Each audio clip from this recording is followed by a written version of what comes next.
So, what do you have to say for the explanation with regard to wokeness for the elites, the upper echelon, the people who are by no means low status? As for the people that are involved in the kind of woke coalition that you might say, well, they make plenty of money, they're not particularly stupid, maybe they're even quite smart in some cases and things like this. So there are two sort of things. So part of these people, in part, this is because there are people in those classes who are just following the momentum that was set up by previous generations of elites. But of course, this sort of kicks the question back a few generations. How did this elite context come into being in the first place?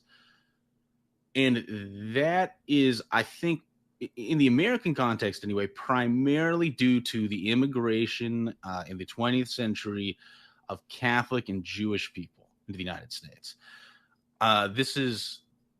There are various reasons for this, but both of these groups, especially as they're showing up, and to some degree still today, had a very strong kind of anti-nativist bent. And both these groups, while today are doing fairly well, have a strong, especially in the Jewish case, have a strong historical consciousness of being a marginalized group. In the Catholic case, is a little more complicated, and we can talk about that if you want. But these groups came in, they significantly replaced the sort of intelligentsia that was in society at the time. And we know there are lots of survey data of academia in the 70s and 80s. So this is just a statistical fact. This is what sort of happened, that the introduction of these groups shifted the net political views of the elite at that time massively to the left. And one just particular example that I think sort of highlights how this played out is there was a survey of anthropologists, biological anthropologists in the 1970s. And biological anthropology is the discipline which historically has been the house of so-called scientific racism. And the 70s was during this time when it was changing more so into what it is today. And so they asked people, these anthropologists, sort of what side of the debate they were on with respect to these questions about the biological reality of race. And they also had them fill out demographic questions. And what they found was that the vast majority of biological anthropologists whose grandparents were not from the United States at that time were sort of these social constructionists, sort of the ancestors of what you might call modern wokeness, and they did not believe in the biological reality of race, but that the vast majority of biological anthropologists whose grandparents were from the United States at that time still overwhelmingly did believe in the biological reality of race. And one thing that's important to mention maybe in connection with this is well after, if you look at an anthropology textbook today and you look at what are the arguments that supposedly convinced everyone that race doesn't exist, you run into things like Lou Wanton's work showing that most genetic variation is contained within races, or Klein arguments and things like this. And this is all stuff done in the 60s and early 70s. So this survey is after all the evidence came out that supposedly convinced everyone that race doesn't exist. And in fact, there's very direct evidence that this shifted opinion. And so too, the opinion shifts across all sorts of academia was overwhelmingly a sort of demographic shift. And you see the same thing, I mean, politically in the United States. So the most obvious thing is that, I mean, today, even the Jewish people still vote massively to the left, although the voting thing isn't that important with respect to Jewish people because they're like 2% of the population. So but the Catholics are huge. This is probably the most important thing Catholics did, was they provided a huge amount of leftist votes. And the sort of place that I think this was most important was in the 1960s.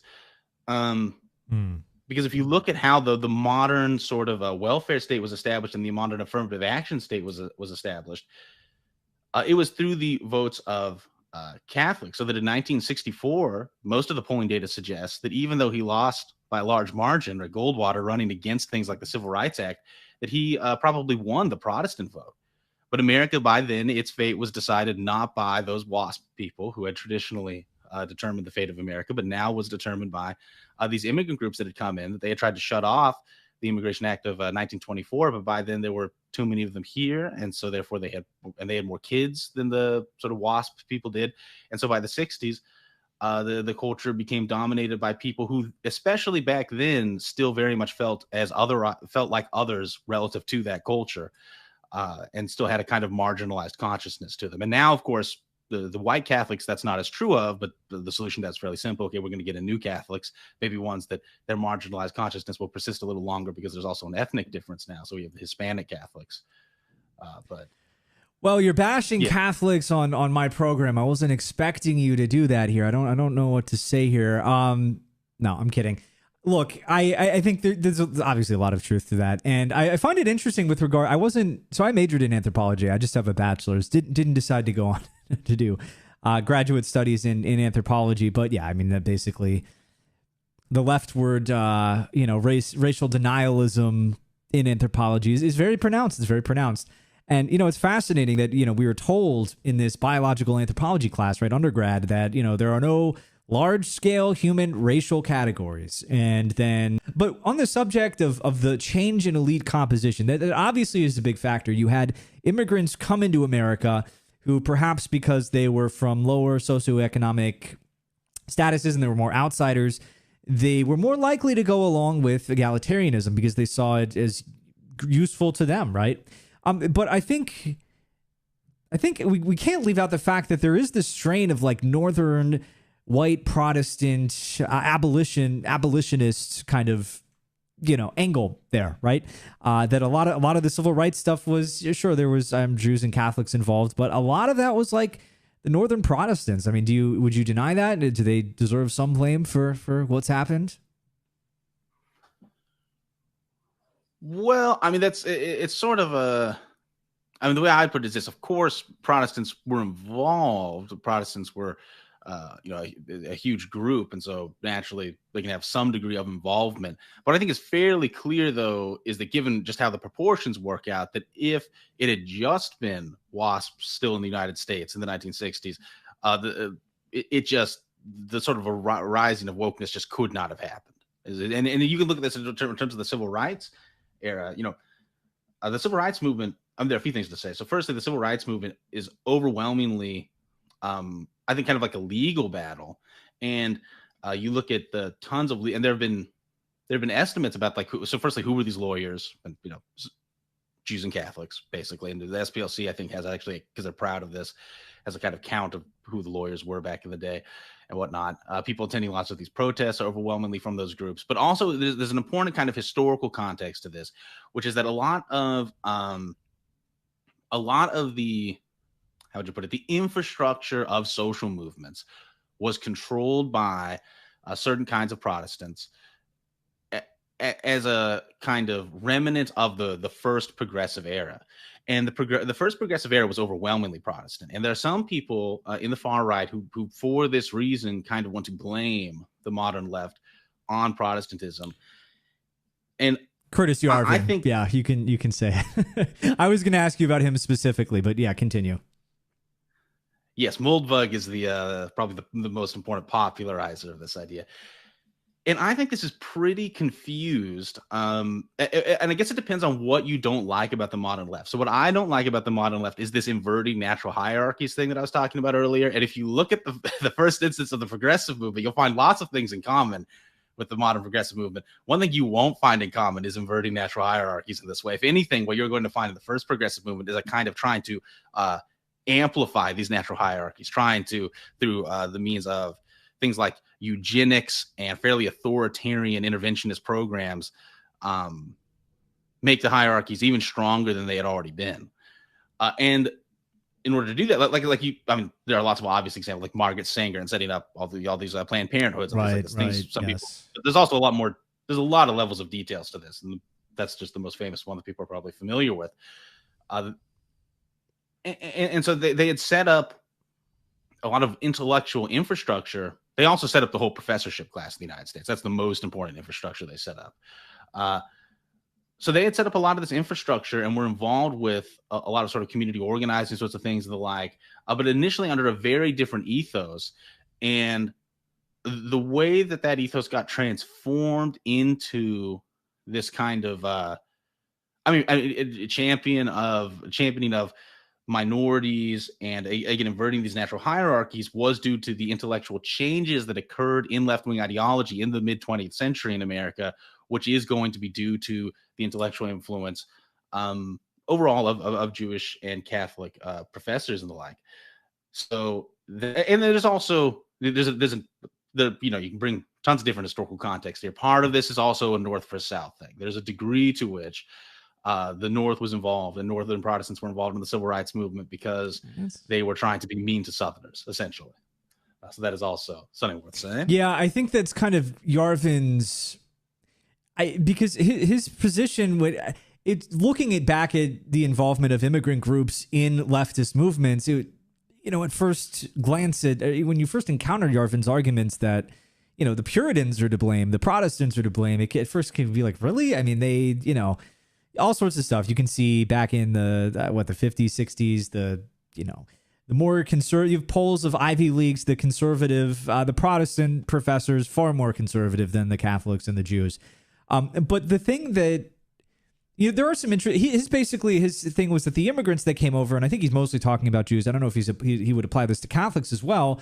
Were sucked into a kind of proto-leftism, the beginnings of a broad trend of egalitarianism that perhaps could be traced back to the abolitionists, and they got sucked into that culture kind of in the North, and that's why they. I don't know how much truth there is to that. I know just anecdotally, it's interesting. Franz Boas is obviously pointed to as, a Jewish anthropologist who promoted blank slatism and things of this nature, who kind of pushed back against the biological, scientific racism, whatever that was in vogue at the time. But from what I've gathered, his teachers were Gentiles, so it is a little more complex. That's not to remove the role that, again, these immigrant groups, Jews and Catholics, have had in leftist movements. But what are your thoughts on that argument that these groups that came over, Jews, Catholics, were sucked into kind of this proto-leftist culture that was created by Protestants? I'm not saying that's my position. I'm saying maybe in the case of like Boas and some other cases, situationally, that could be true. But that is Yarvin's position. So I'm interested to hear your thoughts on that specifically. Yeah, so it is true that there have been genuine egalitarians in Protestant culture since as long as Protestant culture has existed, but they've always been a sort of minority view, and in fact, to ascribe kind of egalitarianism to abolitionism as a movement, I think is probably mistaken, because most people there were egalitarian abolitionists, but most abolitionists were not egalitarians. Sure. And I don't have any particular objection to abolishing slavery, despite the fact that I'm nothing like an egalitarian. Right.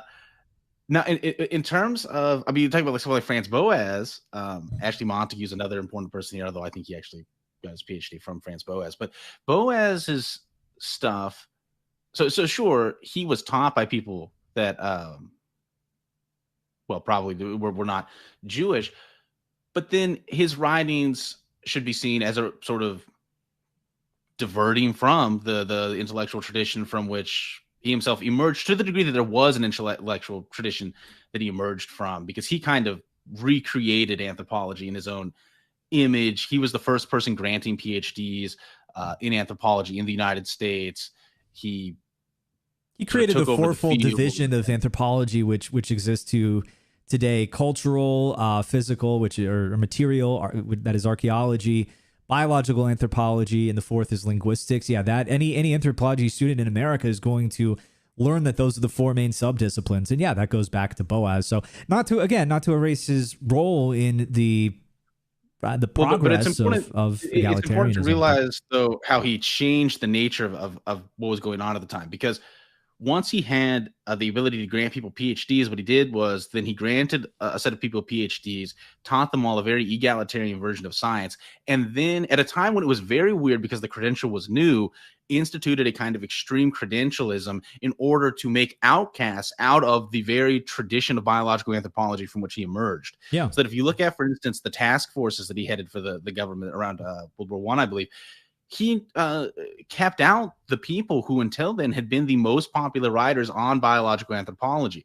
So you could say, he had intellectual influences and he's coming out of this tradition. It's true. But what he did was he totally rejected the tradition and then remade it in a totally different way. Now, I do want to be clear. There were, if you look at some of Boas's most important students, right, some of them were Margaret neither Mead, Jewish nor Catholic. Others. There were people here that don't have any particular ethnic bone to pick. Yeah, absolutely. But even I think that's there were other oddities about them. But sorry, go ahead. No, I think you cut out for a second. I wasn't trying to talk over you. If you want to finish your thought there, please. You said something about the Gentile or the students. of Friends Boas as not being Jewish, basically. Yeah, some of them were. Now, some of them were. I mean, the most important one in the context of race is probably this fellow whose fake name, well, fake name's not the right, I don't know what you call it. The name he changed his name to Anglicized was name, actually perhaps. Montague. Yeah, anglicized name is Kind of a Jon Montague. Stewart moment, as we call it. Yeah. Original, more Hebrewic name. So some of the most important ones were, in fact, Jewish with respect to race denialism, but some of them weren't, and then that is true. So it's not as if all the people doing this were Jews or Catholics. It's just what gave these sorts of people, what gave these people the numbers in order to actually dominate intellectual culture. And again, this is just, I mean, I think you can just prove this statistically looking at surveys of academia and such. It just was Jewish and Catholic immigrants. And then in the second place, the most important intellectual ideas in these traditions do overwhelmingly come from these sorts of. So, I mean, if you go and look at the reasons for which people today argue that, for instance, race doesn't exist or sex doesn't exist or class differences are all due to the environment, you're not going to find the arguments of abolitionists. You're going to find the descendants of arguments of Boasian anthropology. Sure, absolutely. I think it's also, I think, worth telling people something about the history of how this argument happened. The reason Lewontin got to say this, I think the only reason, is he was the first person to kind of directly measure the FST value of humans. This is, I think, in 1971, if I remember correctly. And because of this put him in a very privileged position to kind of decide how we were going to interpret this statistic. And if you read the paper, it's kind of amazing, because you would think that since this is a new statistic invented by a fellow named Sewall Wright just a couple of decades prior, the first time it's being applied really in humans. And you'd think that maybe this would then have a paper where he empirically documents what the number is, and then spends many pages explaining how we ought to interpret this, giving lots of arguments in favor of this interpretation, since this is a novel interpretation of the metric. In fact, there's only one paragraph, and the paragraph contains no argument whatsoever. It just says, well, the FST value is, I think it was like 0.07 in this instance, and so therefore racial taxonomy is of no social value. But there's no argument for it at all. And if you look, and at the time, people thought this was ridiculous. I mean, Sewall Wright, the guy who invented this metric of the fixation index, which initially was applied in other animals, wrote a book some years later saying basically that this is ridiculous, that if you understand how the number works, that even FST values much lower are consistent with great differentiation between the groups. And so this was pointed out immediately. I mean, there was this paper by this guy named Millett in the mid-70s arguing, oh, okay, but that's, like I say, there's sort of most variations contained within groups per gene, but if you look at multiple genes at once, this stops being true very quickly. And Lewontin responded to this by just calling that a mathematical artifact and trick. But there's no argument behind this, because, I mean, sure, both metrics are mathematical artifacts in some sense, but there's been a long refusal of Lewontin, going back decades, to actually even get in the weeds of trying to justify this bizarre interpretation that is, again, totally inconsistent with common sense and the standards in biology and how we categorize other things. It's a totally ludicrous argument that is only, like I said, I think it's just because he had this privileged position in terms of him being the first person to measure this in this direct way. It's the only reason why this paper was read by lots of people and this argument gained any traction, because it's just a horrible, almost non-argument. Basing a worldview on misunderstandings of man, right? The idea it's oftentimes they say there aren't these group differences. The only group difference is that the powers that be and those who adhere to the ruling ideology are willing to agree with are those that benefit the ostensibly marginalized classes, right? You can say the African long distance runner, as Obama said, was evolved that way, right? If you start talking about evolution from the neck up in particular, well, it's not a subject that is going to win you many friends in polite society. Well, my final question to you before we go to the super chats we have, Mr. Last, is why do you think that this is such a taboo subject? Do you think it's because people are just naturally averse to this, or do you think that it's because group differences dispels some of the illusions on which this modern system of liberalism, wokeness, whatever, rests, or is it something else? What are your thoughts? Why is this such a controversial, taboo subject? Well, the reality, I mean, we're basically talking about here is the reality of human nature. Now, the reality of human nature is obviously not something which people have a natural propensity towards denying because it was accepted for almost all of human history. There's no way that you could say that this is just a natural factor of psychology that people are repelled towards the idea that groups differ in Right. fundamental ways. Um, so but of course there is one sort of person who naturally will indeed deny that the groups differ in these ways, and that's the group on the bottom. And this sort of gets us back to, to what I said at the Yeah. very beginning, that if you're someone who feels marginalized, it is very much part of human nature to, if you're losing a game, and we can see this in like lab social psychology lab experiments, if you're losing a game, you become convinced the game isn't fair. And you don't, or that it's due to luck at the very least, and that it's definitely not due to the fact that you're worse at playing the game. And this gives you more permission to cheat at the game. And it does all sorts of things to people pathologically when you think that you're losing a game. And so too with life and society. And we let our sort of academia be captured by people who felt this sort of way. And so our ideology did exactly, I mean, this is not exactly not only what you would expect, but what people did expect. People wrote about this back in the, the idea that letting tons of Catholic and Jewish immigrants in the United States might have some negative consequences is not something that no one thought of before we did it. People were writing about this at the time. And so it was predictable, in fact. Well, I mean, basically, immigrants happened. Immigrants and World War II. Those two things. And that basically accounts for all of it. So World War II, the Nazis gave a very bad reputation to eugenics and thinking about race and genes in any serious way, because they went totally insane and did insane and evil things. Just to be clear, I'm not a Nazi apologist, but they gave it an extremely bad name. The American far right helped identify what used to be common sense sort of race ideas with Nazism in the 50s, because they wanted to be just as edgy as possible, a problem that still plagues the far right to this day. I think it is hard for people to imagine how, like today, because we didn't just, for one thing, no one around today really even remembers what it's like to fight a war where lots of people, lots of Americans either die or felt like they might die and risk their lives in a serious way over something, because like our recent wars weren't like that. But in the 1950s, to go to a population that like all the young people just got done fighting a war with the Nazis, and to be George Lincoln Rockwell and decide that what you're going to say, right, is, oh, race matters, genes matter, and a bunch of ideas that were like, none of his ideas that I recall were actually particular to Nazism. But hey, you got to love that edge. Let's call it the American Nazi Party. Let's show up in a Nazi uniform in the 50s. Right. No, it doesn't. And then at the same time, this is happening. Our intelligentsia now is comprised heavily of Jewish and Catholic academics who were never in favor of these sorts of, the first kind of progressive thing. And for different reasons, they both had big problems with the first progressive movement.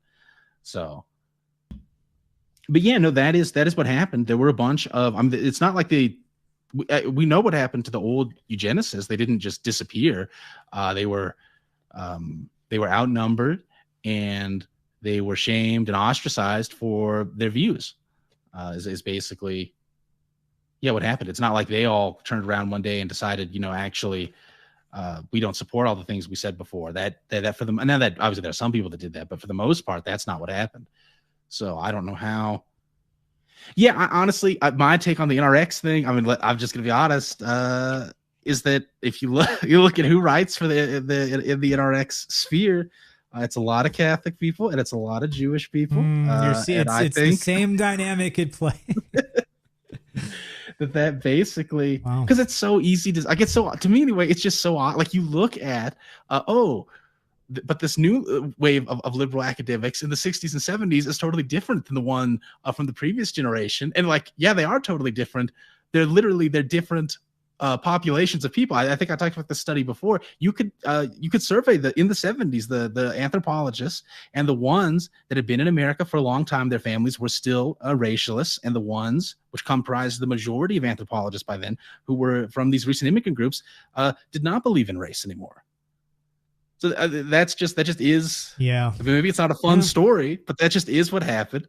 And yeah. No, I mean, immigrant groups. Yeah, I don't think there's anything inherently wrong with Catholics or Jews. Of course, I'm part of one of those groups. But I'll clarify Catholic just so no one gets carried away on Twitter. There he is. We've outed him. But yeah, I think it's just the group dynamics at play there is you're going to have these immigrant groups that come over and there's going to be some tension with the majority. And correct me if I'm wrong, but that has to account for a lot of the reason why these Catholic and Jewish intellectuals were more opposed to kind of the predominant hereditarian, more HBD racialist read on things. Do you think they did that because it was just viewed as like, well, this is for like this group that we're at odds with, the WASP majority? What are your thoughts there? To a degree, I think it kind of goes a little bit more deep with both of them. Okay. So in the Catholic case, like you can look at cross nationally. There's a negative, like for instance, cross nationally, the more Catholic a country is, the more accepting it tends to be of abortion, for example, and gay marriage and other things as well. So this is true like across around the world. Now that's interesting because of course Catholic doctrine is very clear on this sort of thing. And if you look at the long history of the Catholic Church, you would not think that would be even possible. This is somewhat speculative, but I think that during the Reformation, because one of the critiques that was behind the Reformation was, roughly speaking, just that the Catholics were not being harsh enough on sin. And so you needed the Puritans, right? And this whole thing going on. And I think, and you can kind of, if you imagine any kind of group dynamics today, you can see how this might happen. I think the Catholics, saw that and responded to that by how did they attack the Puritans in response? By no, they're too hard on sin. And so suddenly the Catholics are positioning themselves as part of their identity as not being too harsh on sin, which I think leads by the 20th century to a kind of what today, it's not really leftism, but today we might call it happens to coincide with the positions of leftism relative. And again, this is relative to Protestants. This isn't in a vacuum. If you want to, if you compare it to atheists, then of course, for instance, this is a different story. Right. So with the Catholic thing, that's my best guess. It is, like I said, it's speculative, but that's now the America thing adds a lot of fuel to that fire because of what you were talking about of just you show up and the WASPs that were there. And the WASPs that were there were not like, oh, the Catholics are here, that's fine. Right, that is not what they did at all. So they freaked out. Right.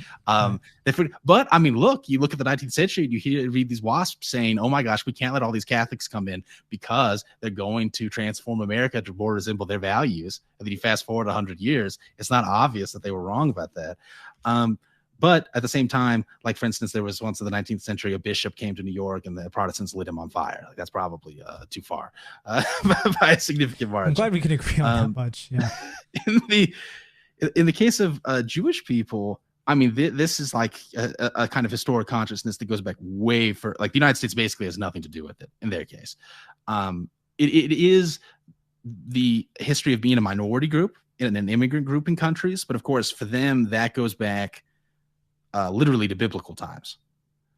And it's kind of a very deep-seated part of their identity is that forever the Jews have been going to these different places and the natives have been getting super mad at them when they get all nativist-y. And so therefore, Jewish people, I think quite understandably, to be honest, but I don't like it, but nonetheless, quite understandably, have a kind of very strong disposition against nativism for that reason. And especially after the Holocaust. And people... I don't know. Obviously, again, I don't like that they took those positions, but especially after the Holocaust, I think it is super understandable. Look at the degree to which people like you or me are concerned about white people, given the current state of things happening to white people. Imagine how we would feel if a huge proportion of white people were literally just murdered. The degree of activism that people online would be willing to have, you could see that in your head justifying quite a lot. Position and wise and things you might say and whatnot. Yeah, and it's kind of in that opposition, this blind opposition to anything that's viewed as what would be the right term? Yeah, nativism, I guess you could say. You see how Jews have ended up supporting a system that is, look, Jews are still doing pretty well, all things considered, but the left isn't. Yeah, left isn't as pro-Israel as it was once upon a time. And, I don't have a dog in that fight, but I do think that there's some evidence that Jews are starting to suffer from, the civil rights regime, wokeness, whatever, which, they played a leading role. not an exclusive role, but a significant role in the creation of. So, you know, And in some countries, they're moving to the right due to Islamic immigration. yeah, I think I saw some of that in Europe. Don't Jews vote majority Tory in the UK? Oh yeah, they vote to the right in England and in France and in Canada and in a lot of countries. Doesn't necessarily where historically mean they have much. not. So if you look at those same countries 40 years ago, they were voting for the socialist parties, but today they're voting typically for the center right parties, seemingly because of anxiety about Islamic immigration. And it's a shame because Jewish people, okay, so I mean, if we could somehow sit all the Jewish people down at the same time and say, look, guys, the kind of European Christian thing where like convert or die kind of energy, that's just gone. That is not, even among Christians, that's just not the thing anymore. Yeah. And it's not coming, and it's really not coming back. And if you sit back at things like recognizing group differences and individual differences, and then the influence of genes and this sort of thing, like this is not only in the interest of white Catholics and white Protestants and white atheists, but also Jews in the United